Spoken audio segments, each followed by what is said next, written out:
Good morning, good morning, good morning, folks.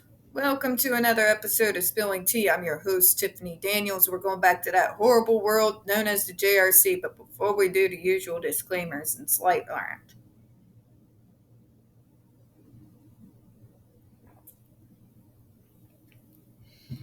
First off, again, fuck it's cold. It's literally gone to hoodie weather. Thankfully, I got this last year, Christmas. Thank you, Mom. So, yeah, at least I'm not dying of cold here, but holy fuck balls. Woo. If you are barely awake but you're obsessed with exercising like moi, and you proceed to go outside to do stairs, that will wake you up. Holy woo! Whew. I am glad I had the foresight to have Long Johns prepared and ready to go this morning for the cold, because yeah, we even had a light snow. Not that it did much, but still, holy hell. Had fall for all of like 2 weeks before it descended directly into winter. Then it'll be summer again for a day. Surrey weather.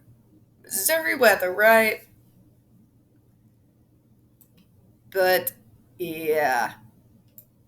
So as you know, yesterday we had open chat. That was a great deal of fun. I went on multiple rants because let's face it, it's me here.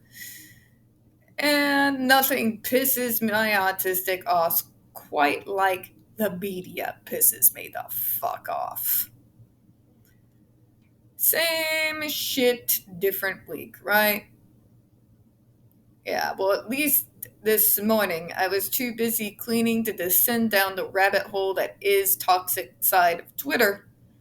So I'm not quite as angry as I usually am in the mornings.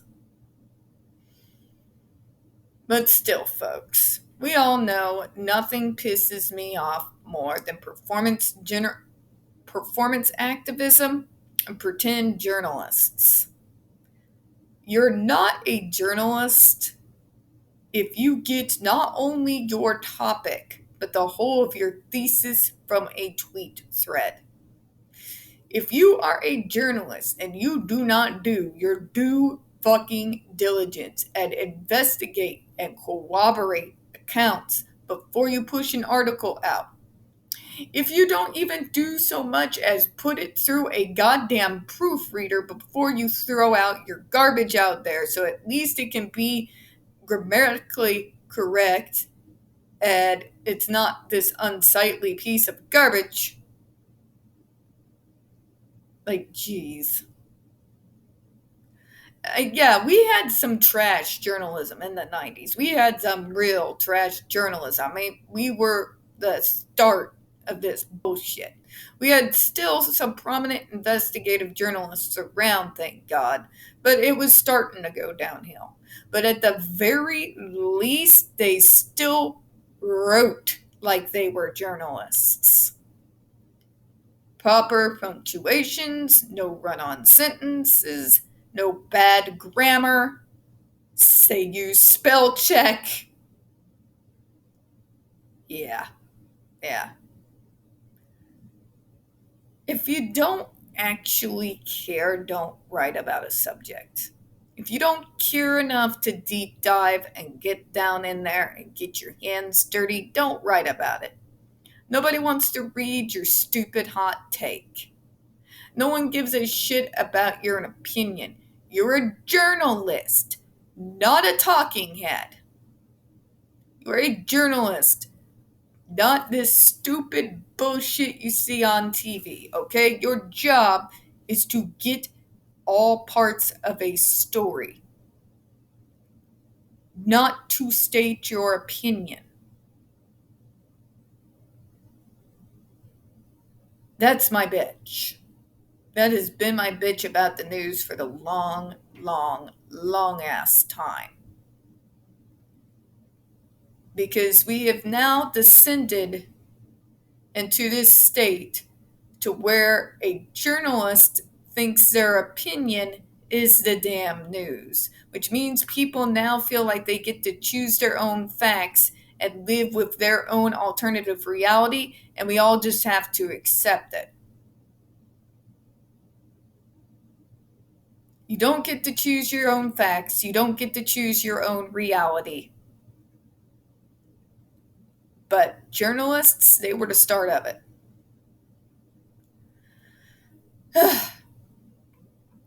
Yeah, I know. I'm getting old, and I'm probably going to be one of those crotchety old women going, back in my day. But whatever.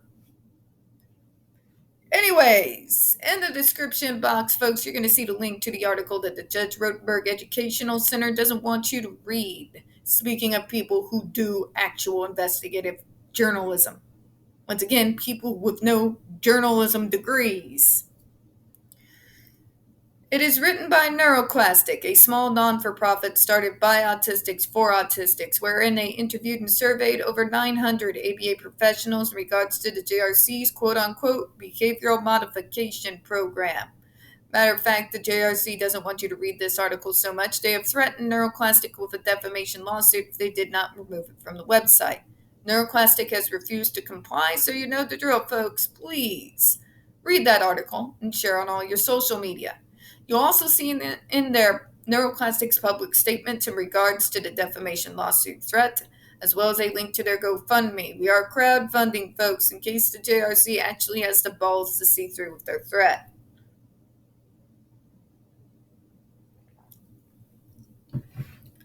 We also got the pertinent links to the Agape boarding school situation.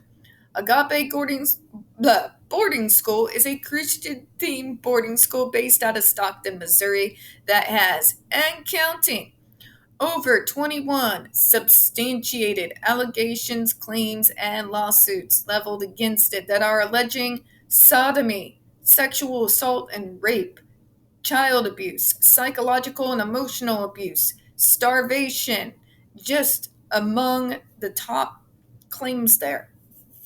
We have one staff member arrested by the FBI, another a doctor who still lives on the premises with full access to the boys that are still there, up on multiple substantiated folks, learn the word, substantiated claims of sodomy and sexual assault and rape on the students there.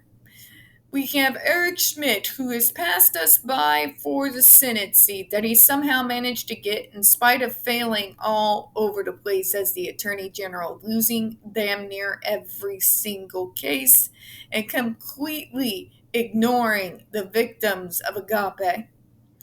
We have a governor, my God, so far up Trump's ass he can't see straight, that now has control of our National Guard.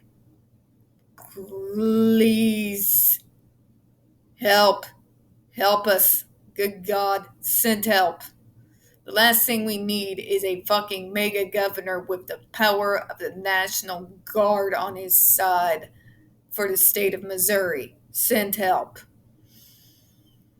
So, folks, please read those articles, share them on all your social media. Don't forget to sign and share the change.org Shut Agape Boarding School Down petition.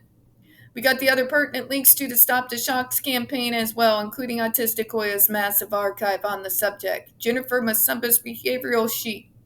One glance at that will show you just how much of a liar Matthew Israel is, just in case you were still wondering. We also have a clip, a small part of the 7-hour ordeal undergone by Andre McCollins, where for the high crime of refusing to remove his coat, was slammed on a 4-point board and shocked over 31 times in a 7-hour period, face down and tied to that board with a helmet over his head. We're lucky he didn't die of asphyxiation. We have the templates and the ever-present self-explanatory change.org Shut the Judge Rotenberg Center Down petition. When we discuss the JRC, folks, you're going to hear vivid descriptions of and catch clips of surveillance footage of people with disabilities being tortured and abused. If you got young children present, please use your headphones. Trigger warning, we are going to read the words of Matthew Israel. Yes, folks, we are about to talk about the mad ravings of a lunatic mind. Quote Gene Wilder. So, be prepared for victim blaming, gaslighting, out and out bullshit lies, and all the ableism wrapped up in pseudoscience, that wrapped up in some bizarre utopia that they're trying to build off our backs. That is Matthew Israel's insanity. Folks, this channel is marked not for kids for a reason. We use profanity and we talk about dark subjects. If your child is 16 and under, parental supervision is advised. It is 11:12. I am working on oogie horrible alchemic tea that I have to drink every year or I get horribly sick, because my autistic ass is one of those few autistics out there that have just completely shit immune systems. So I have to drink yucky crap during the winter to keep my ass healthy. And yes, folks, it does actually work. So, if I stumble over my words, folks, or just kind of yak, apologies in advance, all right?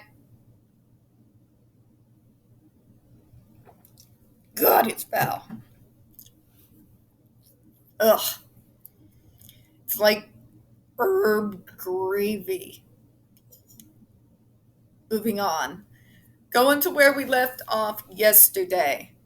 Often parents of these children have been told by psychiatrists, psychologists, and other doctors treating their children that nothing can be done and that their children would have to continue a life of heavy sedation, confinement, isolation, and restraint, and no education or hope for their future. Okay, I'm going to stop you there, Dr. Israel, because you're talking about literally every doctor that diagnoses someone with autism. Let's tell you the truth about autism, shall we? Even those of us who get diagnosed with it later in life. The doctors are selling you that bullshit from day fucking one. These kids in that regard aren't special. Okay? I was told, my aunt was told, my mom was told that I would always need staff for the rest of my life. I would always need to be on sedative medication, that I would always have to be on Social Security and only be able to work part-time if at all, and that I was never really going to be able to do anything with my life. None of it was true. Absolutely none of it was true. And yes, I had teachers, psychiatrists, psychologists. I had all these idiots say this in high school. That's why Mom and I completely rebuilt my circle of support when I left high school. They all do that. This is not particular to the kids that go into the JRC. This scenario he's painting for you is not unique. It is actually widespread. Talk to any autistic, especially those in my age bracket. It's not special, okay? All of our parents are told that shit. I've had parents tell me that they were literally told to just throw whatever dreams they had for their kid in the bin because they were never going to happen. No, I'm not kidding. I'm not even remotely kidding. This is not new. Okay? These are also the scare tactics and worst case scenarios that people like Dr. Israel and his colleagues will use as a means to put us either in these hellholes or force us into ABA to try to give us as normal as a life as possible. Let me give you some reality coming from a woman pushing 40 who's autistic. There is no normal. There is no normal life. There's just life. Everyone has bizarre occurrences We have messed up shit going on, whether it's out in the world or in our personal lives. There is no normal life. This is not Leave It to Beaver. There is no white picket fence. As soon as we all realize that, maybe we can move forward and progress. Okay? The fact of the matter is, we as a human race, whether disabled or not, need some form of reasonable accommodations just to make it through the fucking day. For the love of God, we are living in inflation right now. All of us, even those of us with college degrees, are barely fucking making it. We have bizarre, messed up shit happening every single day. So let me be the first to tell you, there is no normal life. There is no life without reasonable accommodations or assistance for some kind, whether you're autistic, disabled, or not. The truth of the matter is, more and more people are needing access to therapy and mental health help daily, literally daily. Okay? So don't let these people bullshit you into signing up your kid for even more trauma than this world is already going to automatically give them. Okay? Folks, internalize this. I want you to realize it. There is no normal life. There's simply life. Quit trying to pigeonhole us into something that doesn't even really exist out there for anybody else. Okay?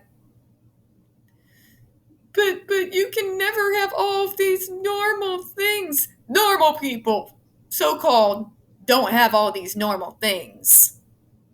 Okay? Let's be real here for a second.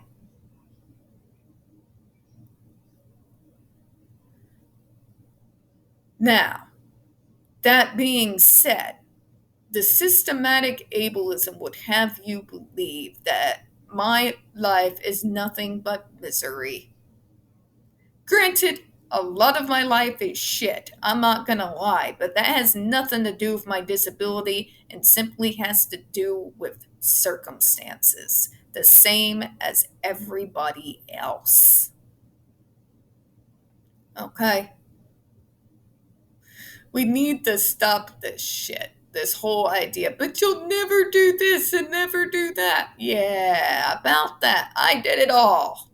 I did it all. I did all the things that they told my aunt and my mother that I would never be able to do. Made something out of myself.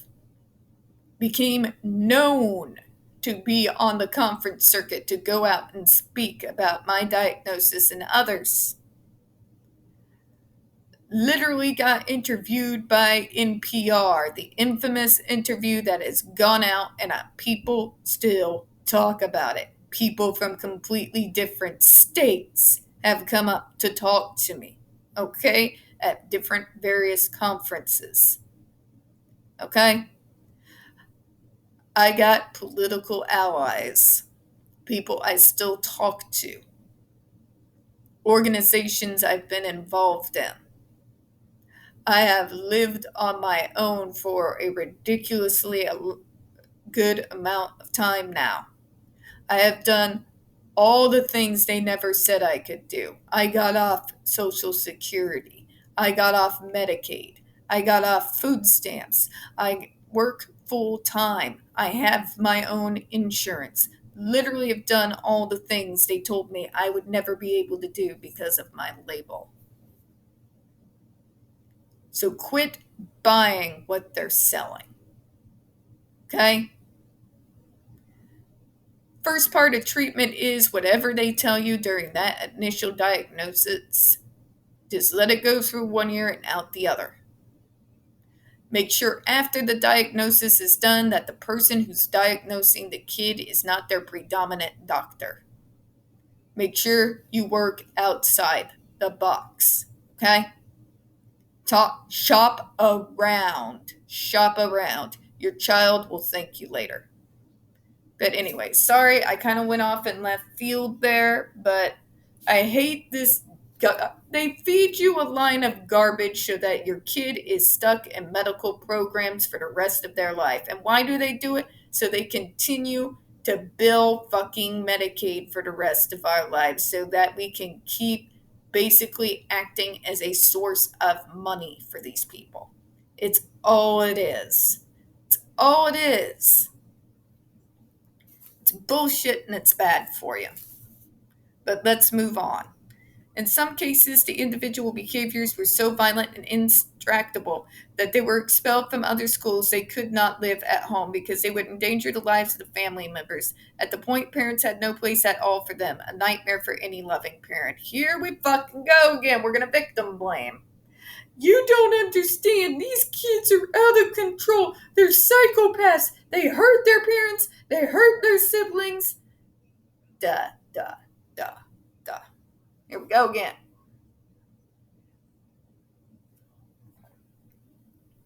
Those are the want to scream at me that I don't understand. We're talking about out of control kids. I was a victim of one of those out of control kids. Don't fucking even come at me and tell me I don't understand. Okay? Dude, you don't even want to fucking go there with me. From personal lived experience, as well as having worked in the field with parents with bars on the window. I am not heartless, no matter what those bastards want to tell you. I understand how extreme these situations can be. I'm not victim blaming the parents, as some people have claimed that I do. Not on here, but it's been claimed before. I'm telling you, no matter how extreme your situation is, torture is not the answer. This is not the answer. I can appreciate and I can feel and I can, yes, folks, in spite of what they tell you, I can empathize with parents and siblings who are in horrible situations. I really can. But at the end of the day, again, torture of the person who is dealing with the diagnosis is not the goddamn answer. Cookie cutter treatment is not the answer. Starving them, sleep depriving them, taking away systematically every single last one of their human rights is no answer. Okay? Two wrongs don't make a right. Traumatizing them to obey out of fear is not the answer. Getting the bottom to what is triggering these behaviors is the answer. And sometimes, you know what, folks, they are unprovoked. Sometimes there is something that's snapping neurologically that can't be fixed by bullshit. Okay? These are why medications are fucking important and why it is goddamn reckless that the JRC will just yank these kids off these pills. Completely reckless. Okay? Sometimes there are medical conditions where our neurons just fire wrong and things happen. I understand that. Again, I've worked in the goddamn field. I'm not blind, stupid, dumb, or uncaring. But this is why medication is important. Medication is a far fucking better answer than stringing that kid up on a shock device and torturing him within an inch of his life, making that kid previously not suicidal all of a sudden the fuck they fucking are now. It's not an answer. Forcing them to perform for every bite of food is not an answer.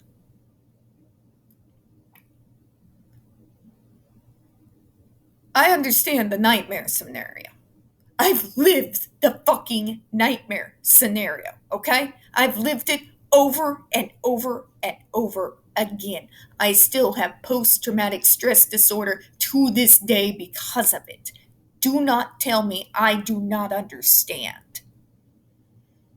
I understand plenty. I understand a hell of a lot more than Matthew Israel ever will.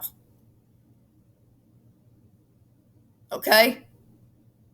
I lived that nightmare as a child. A child. Okay? But, that being said, torture is still not the answer.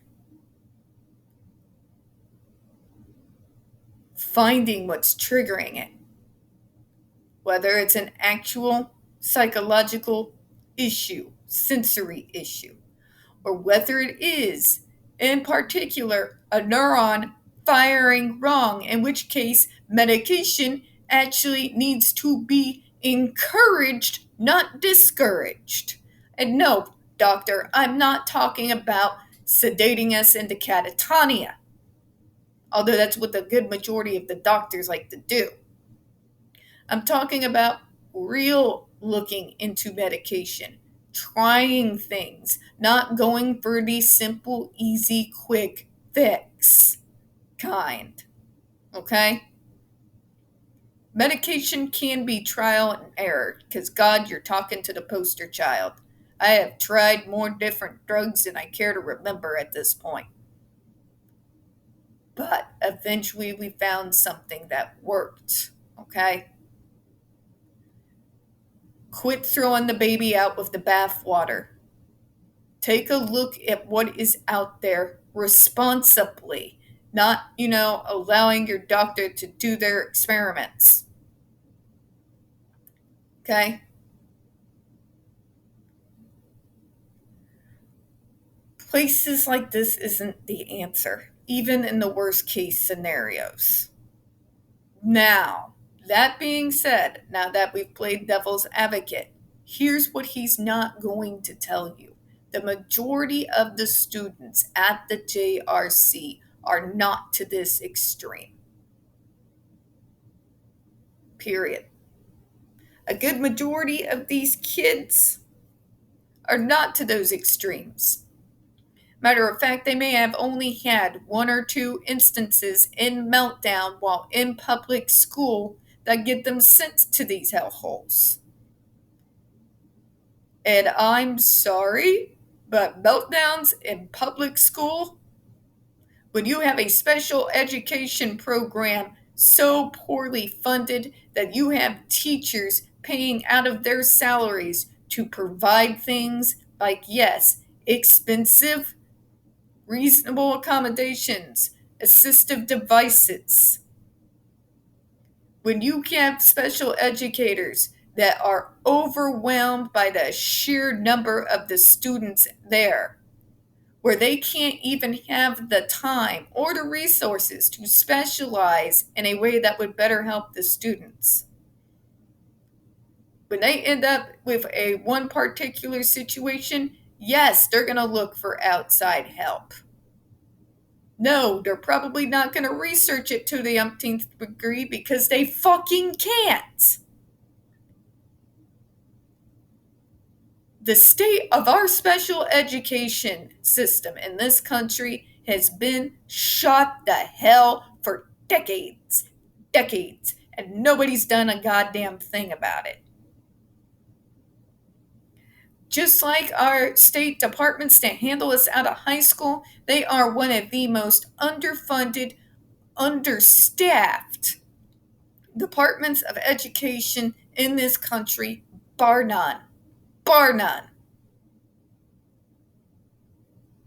Okay? I need you all to understand that part of it. I do not blame them. Our special education system has needed an overhaul for decades upon decades upon decades. I'm not going to blame the poor, overworked special educator who's trying to do everything they can to keep their head above water and doing as best at what they can with what piddly squat they've got. They're already overstressed. You add in a situation where a student with autism will have a meltdown, a very bad one, in public school. Maybe they have it more than once. The teacher doesn't have the time to be delving into triggers, okay? They've got other students with varying disabilities that they have to take care of, okay? On piddly squat, again, I might add. So that's how these kids get sent off to these horrific places. How they end up trusting people like Dr. Israel, who will sell them and their parents a dream. An unachievable, completely bullshit pseudoscience dream. Okay? It's not that they're being expelled for these schools necessarily. It's that these education programs are so overwhelmed that they cannot give the sometimes necessary individualized attention, care to the education of the student that is needed in these cases.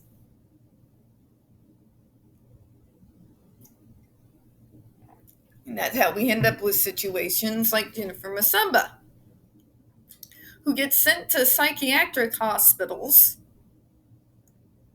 inundated with the medical model. You can see how it's just a setup, right? It's a fucking setup. When these kids get to JRC, what they don't tell you about Andre McCollins was he was well on his way into going into a group home outside of the JRC before they almost shocked him into catatonia. What they don't tell you is Jennifer Masumba has been on her own in assisted living over a decade now since she left the JRC and is doing quite well. In fact, she has written and published her own book just recently. They won't tell you about all of them who have left. Oh, but if they can, they'll claim their success for themselves. Gotta love it, right? We struggle. We overcome the post-traumatic stress this world puts on us. And these people want to beat their chest and say, that's because of us. People. You see where I'm going here, right? The majority of the kids are not what Matthew Israel is painting here. It is actually a very small minority. And even with them, it's still not an answer. I don't care how desperate a situation is. And again, these people better not tell me I don't understand how out of control these kids are. I lived with that kid.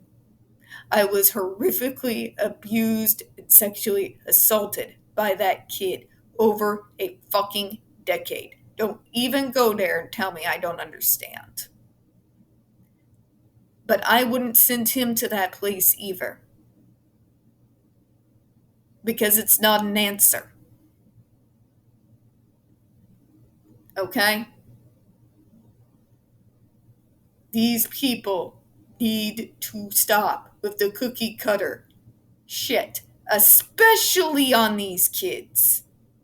Especially on these kids in these extreme situations. They do not need cookie cutter bullshit and torture. They need an individualized program that is specifically towards them, especially them. Especially them. We'll close out on that.